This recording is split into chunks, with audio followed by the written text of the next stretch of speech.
να πες, να πες. Κι όπου με στη μέση.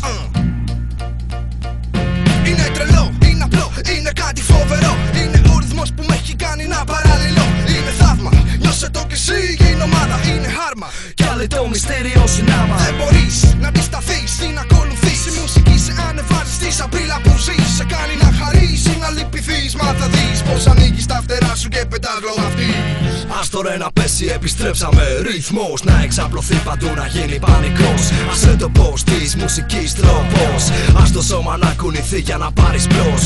Beat, θα το ρωτευτείς, ακολουθείς. Πού σου σερφίρει ο Λιάκος με τους φυταπείς. Αυτό που νιώθεις νιώθουμε κι εμείς. Και στο πασάρουμε ξέρεις ποιο, το beat. Ας το beat να πέσει, να πέσει. Και πάμε στη μέση, στη μέση. Νιώσε την καρδιά σου να χτυπά δυνατά. Σε ένα τελείριο που εξελίσσεται να πάρεις θέση.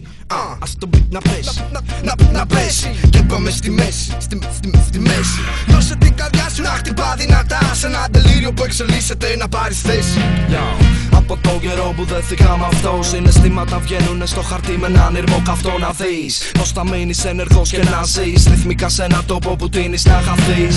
Βλέπεις η καρδιά τους πάλεται, χάνεται καθώς πέφτουν τα beats. Ο ρυθμός δεν κουράζεται, είναι αυτός που απλώς που ανοίγει γεμίζοντας νότες στο κοινό.